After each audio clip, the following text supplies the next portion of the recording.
E aí galera, tudo bem? Vamos lá para mais uma videoaula. Espero que estejam todos bem, espero que vocês gostem da aula. E vamos. Então o que a gente vai ver hoje é nada mais, nada menos do que os répteis, ok?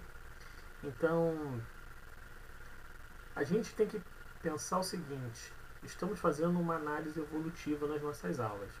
Vimos peixes, anfíbios e agora nós vamos ver os répteis. E aí uma coisa interessante é o seguinte: é, a nível de classificação biológica, a gente falou que os peixes não têm uma classificação a nível de classe, tá? Não tem uma definição específica de peixe. Então, o peixe não é bem... É um nome popular, a gente pode dizer assim, a característica de nome peixe. Os anfíbios não. Os anfíbios já são da classe anfíbia. Agora a gente está estudando a classe reptília, tá? A classe reptília, então, é a classe dos répteis. Eu botei aqui alguns exemplos de répteis, tá? Cobra, serpente, crocodilo, jacaré, tartaruga. Esse aqui que é uma tuatara, a gente vai falar um pouquinho mais especificamente deles, lá que eles têm uma diferença singela entre os outros répteis. Então, presta bastante atenção em tudo que a gente for vendo e, primeiro, anota, põe uma coisa, anota, pode anotar, para o vídeo anota. O que você tem que começar a botar na sua cabeça para entender melhor tudo que você está estudando em biologia. Primeiro, adaptação. Tudo que a gente vai ver a partir de que a gente já está vendo há muito tempo é uma adaptação. Adaptação de cada organismo. A bactéria tem uma adaptação, a alga tem uma adaptação, protozoário, vírus, todos eles têm uma adaptação. Todos eles estão relacionados com o contexto de sobrevivência, ok? Então tudo que a gente vai ver aqui, que os répteis possuem, todas as suas características, trazem uma adaptação. E aí você tem que comparar os diferentes animais. A um nível inicial, compara répteis com anfíbios. Eu vou fazer também essa comparação ao longo das aulas para ficar mais claro para vocês. Mas tenta perceber antes de eu começar a fazer, ou mesmo que eu não faça uma determinada comparação, tente fazer você. Compara o que essa característica que você vai começar a ver de répteis tem a ver com uma determinada característica de anfíbios, que tem a ver com uma determinada característica de peixes. Ok? Começa a pensar dessa forma assim, essa comparação, essa análise evolutiva, sempre na perspectiva de adaptação e sobrevivência. Ok? Então, mais especificamente, a gente começa assim, ó, tem aqui essas duas estruturas,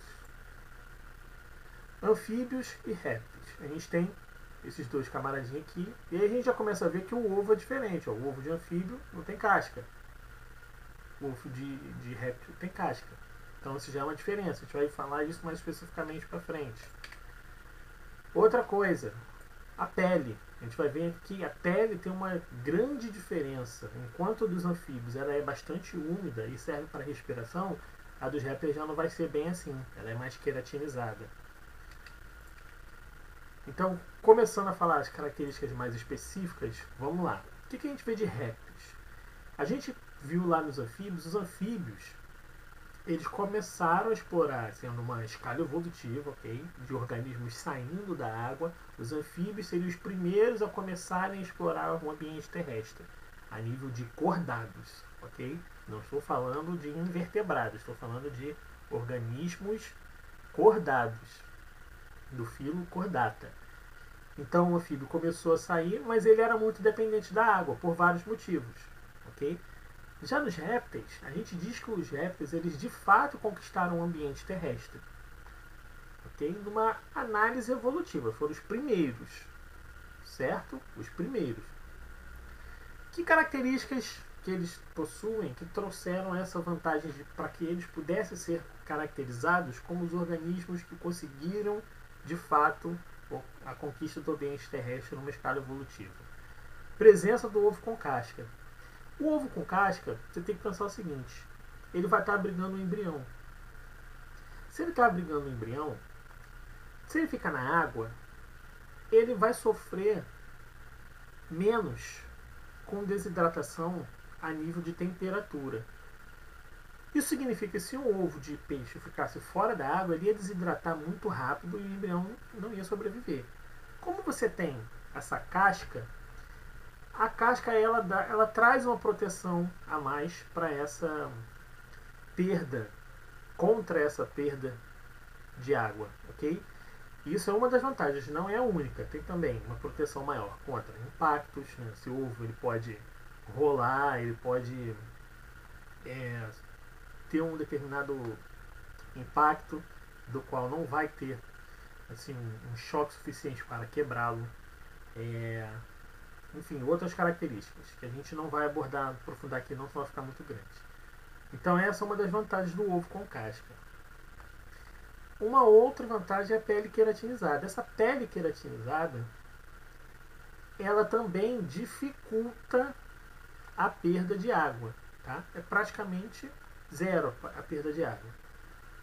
Então esse organismo, quando ele sai da água, mesmo que ele esteja num ambiente onde a temperatura está maior do que na água, onde ficam os outros organismos exclusivamente aquáticos, se você é um organismo que não tem uma pele queratinizada, você ia perder água, ia perder muita água através da pele. Como esses organismos são bastante queratinizados, essa pele bastante queratinizada, essa perda de água praticamente não ocorre. Então tem essa resistência contra calor, contra uma grande temperatura que poderia fazer com que o organismo começasse a desidratar. Então essa pele queratinizada é muito importante para isso. Então só essas duas características aí já são assim, pontos chaves da evolução dos répteis para caracterizados como os organismos que conquistaram o ambiente terrestre. Uma outra característica que é muito importante, mas mais uma vez está relacionada com excreção, e a excreção a gente vai ver no próximo bimestre. Essa excreção ela é um composto que é tóxico para a gente. Então, quando o nosso organismo está fazendo metabolismo, está ali quebrando proteína, construindo proteína, quebrando proteína, construindo essa transformação, isso acaba gerando alguns compostos nitrogenados que são tóxicos para o nosso corpo. Então, o nosso corpo tem que jogar isso para fora. E aí você tem diferentes tipos de excreção, tá? Amônia, ureia e ácido úrico. Cada uma delas vai ter uma relação entre o quanto você pode absorver e o quanto você vai ter que jogar para fora. Absorver, nesse caso, é manter no seu corpo o máximo de tempo possível, não que tenha de fato uma função boa, tá? Então, o ácido úrico, ele é um que é menos tóxico entre todas as excretas. Se ele é o menos tóxico, logo eu posso armazenar por mais tempo. Entretanto, para eu armazenar por mais tempo, eu também tenho que ter um grande gasto de energia para converter aquilo que é mais tóxico em menos tóxico. Então, numa escala de toxicidade de excreção, a amônia, que é lá que a gente viu bastante excretada nos organismos exclusivamente aquáticos, principalmente peixes ósseos e larva de anfíbio, então ela ali tem que ser excretada constantemente. Para fazer essa excreção constantemente, eu preciso de água. Só que como esses organismos aqui eles estão começando a explorar ambientes onde não tem tanta água assim, eles não podem se dar ao luxo de ficar fazendo uma grande excreção constante ali de amônia. Então tem que transformar essa amônia em algo menos tóxico. Essa transformação precisa de energia. Se precisa de energia, então esse animal tem que comer mais. Ok? Começa a pensar dessa forma. A gente vai aprofundar isso no quarto bimestre. Então eles começam a excretar o ácido úrico, por essa questão da água. Entretanto, o mais importante ainda não é o adulto acumular o ácido úrico, mas é o embrião. Então, pensa assim, o embrião está dentro daquele ovo ali, naquela imagem. O embrião, ele está fazendo um metabolismo, ele tem metabolismo, ele está transformando proteínas, está construindo, destruindo, transformando, metabolizando. Então ele também está fazendo excretas, só que ele está dentro de um ovo. Ele não tem como jogar para fora do ovo. Não tem como. Então, ele precisa armazenar excreta nitrogenada, que é tóxica, em alguma parte do ovo, em alguma parte ali. Então, quando você tem esses organismos formando esse ovo com casca, vai ter uma região dentro desse ovo, que a gente vai ver daqui a pouco, que ela é específica para armazenar essa excreta nitrogenada. Então esse ovo, ele consegue armazenar uma excreta ali próximo dele, não precisa jogar para fora. Então você tem um ovo que tem uma casca que é protetora. Você não precisa mais ficar jogando excretas para fora do ovo, como faz os organismos que têm o ovo sem casca, que é o peixe e o girino. Então, quando o peixe e o girino estão ali dentro do ovo, lá na água, a excreção deles vai saindo do corpo do embrião, vai indo para o ovo, do ovo vai para a água. Porque o ovo, ele é só uma película, o ovo sem casca, ele só tem uma película bem fina que consegue fazer essa transmissão da excreta do peixe para o ovo, do ovo para o ambiente. Aqui não precisa, tá? Por quê? Até porque ele não pode, porque ele não está na água. Logo, quando você tem esse ovo com casca, essa excreta vai ficar armazenada ali no ambiente até que esse organismo esteja desenvolvido o suficiente para quebrar esse ovo, sair dele e aí sim vai começar a eliminar a sua excreta no ambiente. Ok? E eles também têm uma respiração pulmonar eficiente, diferente lá comparando com anfíbios e peixes. A respiração pulmonar dos répteis ela é bastante eficiente. Então eles conseguem ter ali uma grande captação de oxigênio dissolvido no ar. Por isso, ele não precisa mais fazer respiração pela pele, ou ele não precisa de mecanismos diferentes ou alternativos, como tem muito em anfíbio, como tem muito em alguns peixes. Okay? Então essa respiração pulmonar ela acaba sendo bastante eficiente. Então esse conjunto de características é o que torna os répteis como os primeiros vertebrados, os primeiros cordados, mais especificamente, a conquistarem o ambiente terrestre. E aí então, ó, botei aqui outras características. Vamos ver as outras características. São ectotérmicos. O que isso quer dizer? A gente viu isso em anfíbio, a gente viu isso em peixes. Okay? A gente vai fazer uma tabelinha com essas características aqui nas próximas aulas, tá? Fazendo um apanhado geral, um resumo geral do que a gente está estudando.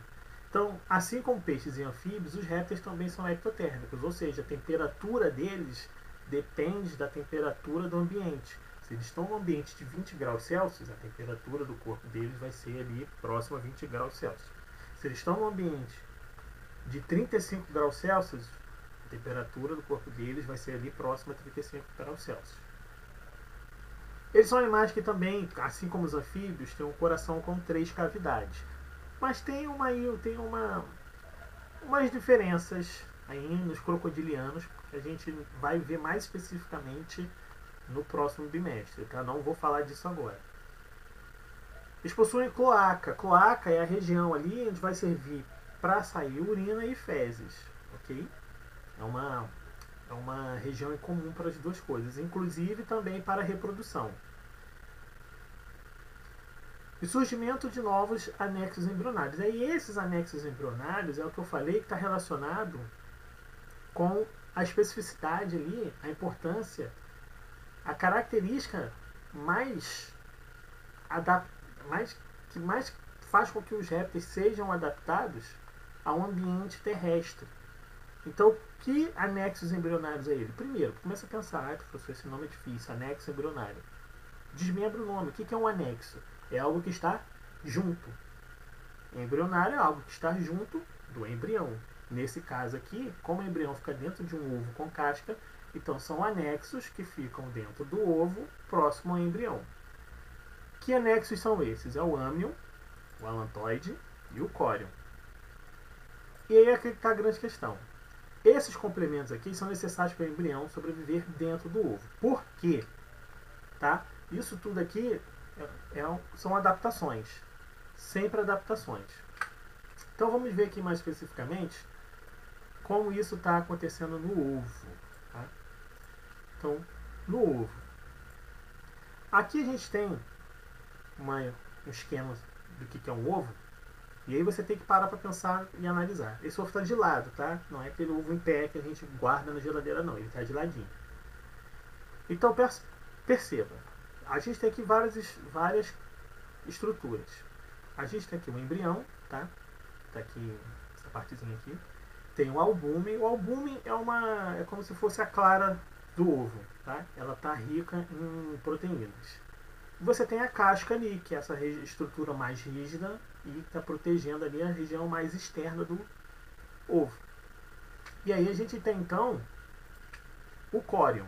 O córion vai fazer trocas gasosas. Então, pensa assim dessa forma. Vou te dar uma ideia para você começar a estudar o ovo. Você tentar entender assim as características. Você pode tentar analisar de uma forma significativa o que está vindo de fora para dentro ou de dentro para fora, certo? Vamos pensar assim, esse embrião ele também precisa respirar, também precisa fazer trocas gasosas, certo? Jogar para fora gás carbônico e obter oxigênio, porque está no ovo, ele não tem oxigênio suficiente ali, vai ter que obter isso do ambiente. Então essa casca aqui, ela tem pequenos poros, tá? Poros são, a gente já viu, que são pequenas aberturas. Então se você conseguir pegar, por exemplo, o ovo da sua casa e colocar numa lupa com um grande zoom, que aumente bastante a imagem, você vai ver que ele tem pequenas aberturinhas, que de longe parece que é tudo fechado, mas ele tem pequenas aberturas que permitem essa passagem de ar. Então o córion ali é essa membraninha aqui, que está próxima aqui, ó, que está próximo ali do albúmen e da casca, do qual está responsável pelas trocas gasosas, tá? Então essas trocas gasosas, elas são importantes para o embrião respirar. O alantoide, que é essa estrutura aqui, ó, perceba que ela está bem anexada, ó, ela está anexada ao embrião. É um anexo, é de fato um anexo. Ela não é o embrião, ela está anexada ao embrião. E aí esse anexo faz com que o embrião, conforme vai fazendo ali todo o seu metabolismo de proteínas e está produzindo as excretas que são tóxicas, as substâncias que são tóxicas e não podem ficar no corpo dele, ele vai começar a armazenar no alantoide. Lembra que nesse caso aqui é o ácido úrico. Ácido úrico porque esse embrião vai ficar muito tempo dependente daquilo que está dentro do ovo. Ele não se pode dar ao luxo, ele não tem água ali para ficar fazendo amônia ou ureia. Então ele vai ter que armazenar uma excreta durante muito tempo. Então ele transforma em ácido úrico, que permite armazenar em grandes quantidades em bastante tempo ali na alantoide. E a gente tem também o âmion. O âmion é uma proteção contra impactos e desidratação também, tá? Então esse âmion ele vai estar ali com uma determinada reserva de água também, vai servir ele como uma pequena reserva de água, e ele vai estar meio que, né, porque nessa imagem não está mostrando muito bem, mas ele meio que engloba o embrião e aí protege ele de alguns impactos que ele possa sofrer, certo? Tem também essa estrutura que está aqui de amarelo, que é o saco vitelínico. O saco vitelínico, ele é um anexo embrionário que está em todos os chordados, certo? Então está em peixe, está em anfíbio, répteis, aves e mamíferos.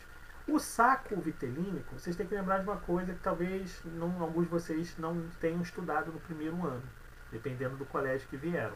Aqui na ação 1 tenho certeza que se você é da ação 1 você estudou isso.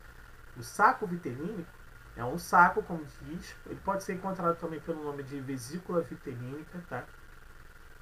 Então, esse saco vitelínico está carregando vitelo. Vitelo é nutriente, certo? Então, ele é uma reserva nutritiva. É o que o embrião vai utilizar como alimento ali dentro do ovo, certo? Então, isso está nos peixes, répteis, aves, mamíferos e anfíbios. Então, aqui tem essa fotinha aqui mostrando aqui que quando ele está desenvolvido o suficiente, ele vai meter o pé do ovo e começar a explorar ali o ambiente. Ok? Então, façam sempre essa comparação, a questão do ovo. Percebam o quanto que esse surgimento desses anexos embrionários se relaciona com uma adaptação para um embrião nascer fora da água.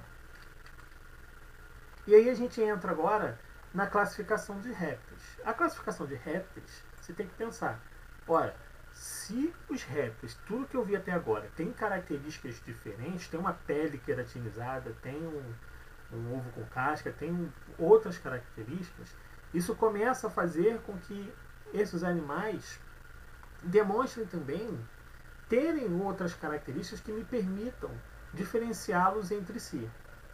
Tá? Então, quais são as 4 ordens? Perceba a hierarquia taxonômica que a gente está vendo. O bimestre começa falando sobre animais do filo Chordados. Lembra lá? Reino, filo, classe, ordem. Qual é o reino? Animalia. Qual é o filo? Chordados. Qual é a classe? Répteis. E quais são as ordens que a gente vai estudar agora, que é a classificação de répteis? São essas aqui. Tá? Ordem. Eu poderia, inclusive, falar sobre família? Poderia, mas a gente vai num nível muito aprofundado. Aqui na questão de ordem já é bastante aprofundado, então melhor a gente ficar assim bem superficial. Então são os quelônios rincocéfalos, tá? Que também pode ser encontrado como esferodontida. Ok? Então tem um nome aí, um desses é mais usual, o outro já está mais antigo, mas você pode encontrar esse nome por aí. Tem os crocodilianos, que é o crocodília, e os escamados, que são chamados de squamata. Tá? Então a gente vai ver cada um deles agora, mais especificamente. Vamos começar com os quelônios. Os quelônios são ali os menores, junto com o que a gente vê dos rincocéfalos, são os menores répteis que existem. São os jabutis, cágados e tartarugas. Então, comparando assim, estou falando assim, uma questão de comparação entre as ordens. A gente vai ver, por exemplo, crocodilos podem chegar a 4 metros, 3 metros e meio. Tá? Então, assim, eu estou falando assim, uma comparação entre as ordens. Então, jabuti, cágado e tartaruga, tem que ter a noção do seguinte, eles não são a mesma coisa. Não são a mesma coisa. E aí, eu trouxe um meme aqui para a gente falar sobre isso. Esse meme aqui, né, de uma pessoa que diz que encontrou esse carinha andando no quintal, hoje, e jogou ele na água. E aí o cara falou, você jogou ele na água, saiu um jabuti. O jabuti não sabe nadar. O jabuti, ele é estritamente terrestre. Então o cara matou o animal, achando que estava ajudando. E aí, o que acontece? Isso já aconteceu, provavelmente já aconteceu com algumas pessoas, já é um acidente um pouco comum, porque as pessoas acham que o jabuti é a tartaruga, e não é bem assim. Tá? E tem também o cágado. O cágado, esse sim, ele pode ir para a água e também vive bem no ambiente terrestre. Então ele é de fato aí o que consegue fazer esse equilíbrio maior entre viver na água e viver na terra. Então é o cágado. E por último, mas não menos importante, as tartarugas. A tartaruga ela é exclusivamente aquática. Entretanto, ela sai da água para colocar seus ovos ou fugir de algum predador.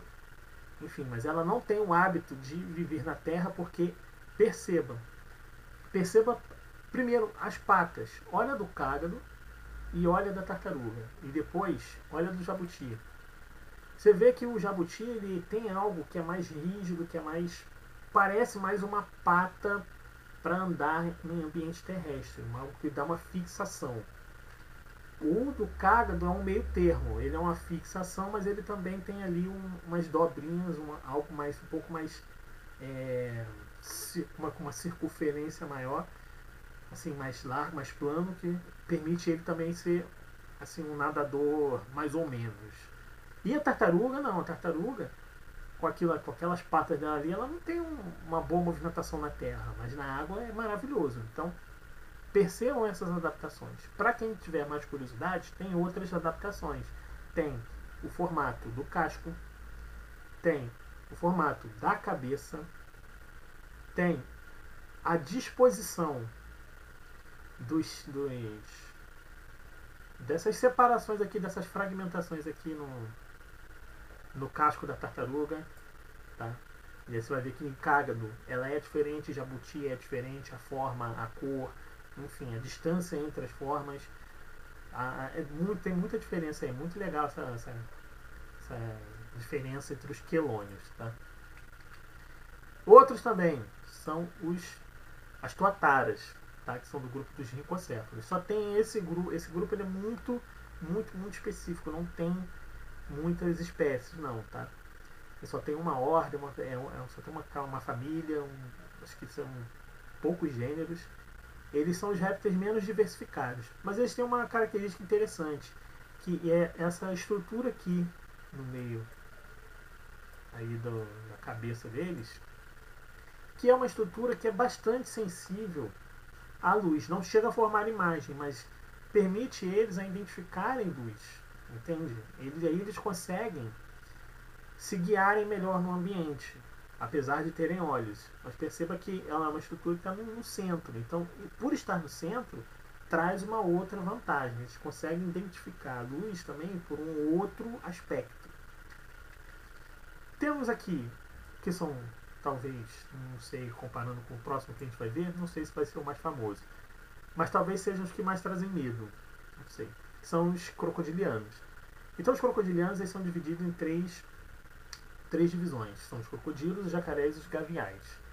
Os gaviais são os menos diversificados. Talvez você nunca tenha visto um gavial. O gavial é esse aqui. Tá? Esse camaradinho aqui na esquerda. E ele tem esse bico assim, que é um focinho bem fino e longo. Comparado ao de jacaré e crocodilo, não. Jacaré e crocodilo, eles têm um que é mais largo. E aí você tem também essa diferença nas mandíbulas. Então isso aqui, eu trouxe essa imagem aqui, na direita, que é uma forma fácil de você diferenciar o crocodilo e o jacaré. Mas preste atenção, isso aqui é uma coisa generalizada. Isso quer dizer que nem todo crocodilo, nem todo jacaré vai apresentar essas diferenças, certo? Lembra que sempre que a natureza ela sempre está ali trazendo uma diversidade, tem uma coisa sempre, algo para chamar a atenção que foge do padrão. Então isso aqui é uma coisa fácil para você diferenciar a maioria dos crocodilos dos jacarés e vice-versa, mas não todos. Então você tem essa mandíbula aqui em formato de V de crocodilo, então é um formato de V, né? Vai convergindo ali para um único ponto. E a do jacaré não, o jacaré é como se fosse algo mais curvo, né? Mas formando um U. E os dentes amostras. Tá? Quando você tem os superiores e os inferiores à amostra, é um crocodilo. Quando tem só os superiores, é um jacaré. Lembrando, pode ter jacaré que tem os dois aparecendo. Pode ter crocodilo que também só vai ter o de cima. Mas aí são casos mais específicos. Para nós aqui, isso não vai ser tão importante. Isso nunca caiu numa prova de vestibular, não. Tá? É só para você entender quem são os crocodilianos e como que a gente pode diferenciar eles. E aqui, talvez esses sim sejam os mais famosos. Né? Não sei, estou na dúvida agora se seriam os escamados ou os crocodilianos. Depois a gente conversa sobre isso aí. Então seriam os escamados. Escamados porque é o corpo coberto por escamas. Certo? Essas escamas estão presentes em lagartos e os ofídeos. Ofídeos seriam cobras, serpentes e anfisbena. Anfisbena é essa da direita aqui. Tá? Isso aqui não é uma cobra. Tá? Isso não é uma cobra. Por vários motivos que eu não vou abordar agora, senão vai confundir assim, um pouco a cabeça de vocês e não é necessário. Isso nunca vai cair numa prova, enfim. Mas a nível de curiosidade, o anfisbena, esse nome anfi está relacionado a 2. Por quê? Porque isso aqui parece que ele tem duas cabeças. Ele parece que ele tem uma cabeça, né, na frente assim e atrás aqui também. Isso aqui confunde a presa e confunde o predador. Tá? Então, ele consegue parecer, vamos dizer assim, parecer que é uma cobra, mas na verdade não é uma cobra. Então, isso aqui é uma característica que esses animais têm, assim foi desenvolvido neles, que os permitiram caçar melhor ou fugir melhor. Okay? Tem outras anfisbenas aí, só tem que ter cuidado, porque tem alguns lugares que vão dizer que a anfisbena é a cobra de duas cabeças. Na verdade, ele não tem duas cabeças, ele só tem uma cabeça. Mas o outro lado, que é a cauda, ela tem um formato semelhante à cabeça, que pode confundir ali alguns animais.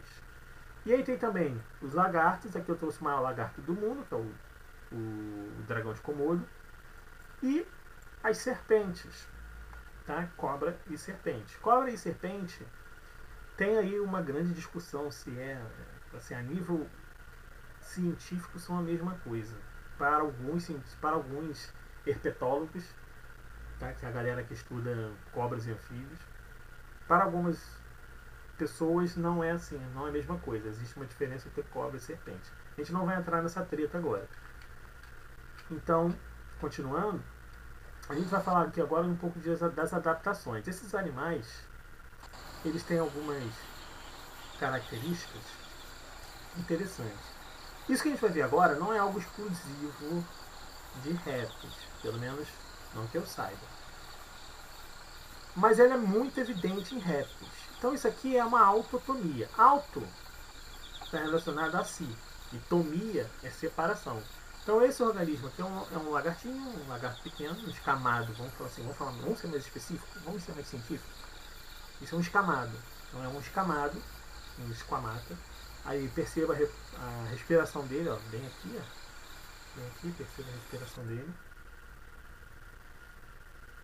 E aí uma coisa interessante perceba o que vai acontecer. Não faça isso em casa, tá? Isso aqui está estressando o animal. Isso não é legal, ele ficar sem para acontecer. Ele vai perder o rabo, tá? Então a pessoa está ali, está estressando o animal, está estressando para mostrar para o animal como se ele fosse um perigo. Então o animal, para tentar despistar aquele possível predador, aquele possível perigo, ele acaba soltando um pedaço do rabo. Alguns de vocês já devem ter visto isso com um réptil muito presente nas casas brasileiras, que é a lagartixa. A lagartixa faz a mesma coisa.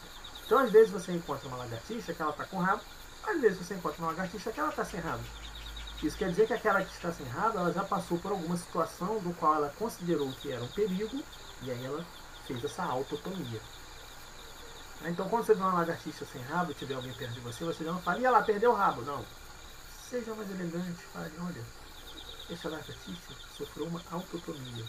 Né? Aí você vai chamar a atenção da pessoa e fala, nossa, uma autotomia, você já até explica. Olha aí. E isso aqui cai no vestibular também, tá? Então, o que é mais interessante? É você saber o que é autotomia? Não. É você entender sua importância. Olha lá, o rabo continua se mexendo, a cauda continua se mexendo, mesmo após soltar. Isso aqui confunde o predador. O predador vai ali na cauda, porque ela está se mexendo, ela está chamando a atenção para ele. E cadê o animal? Meteu o pé já foi embora. É malandro. Então essa cauda ela vai ficar se mexendo ali por alguns segundos, o predador vai tentar ali, vai achar que aquilo ali é a presa, mas é só um pedaço da presa, a presa mesmo foi embora. Certo? É bem legal essa questão da autotomia. Temos também a camuflagem.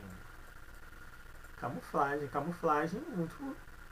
a gente já falou sobre alguns outros organismos na qual a camuflagem estava bem presente, os polvos, né?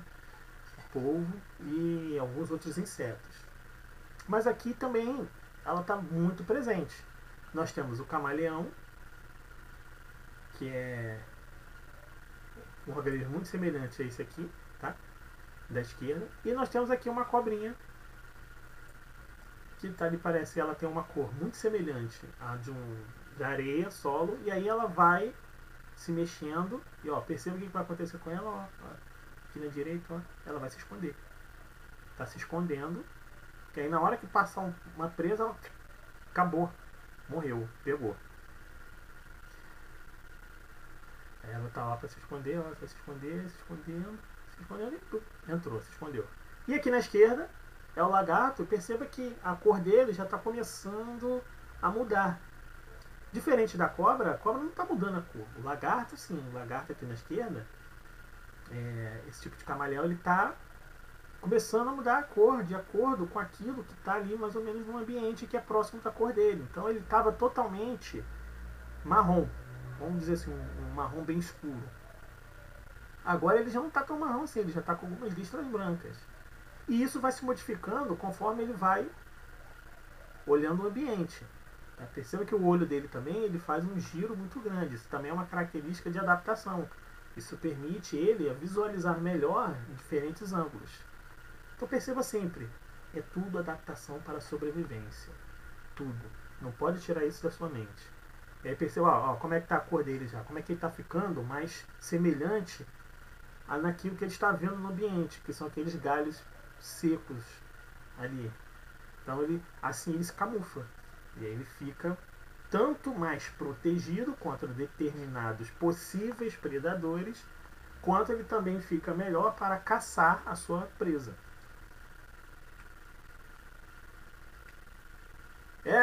Tomou um susto? Cuidado, é uma cobra. Então, assim, a gente vai começar a falar agora sobre algumas características de cobras, tá? Eu trouxe essa imagem aqui para que você veja essa cobrinha botando a linguinha para fora. É uma característica muito, assim, para algumas pessoas isso traz um medo do caramba. Essa cobra, assim, para fora.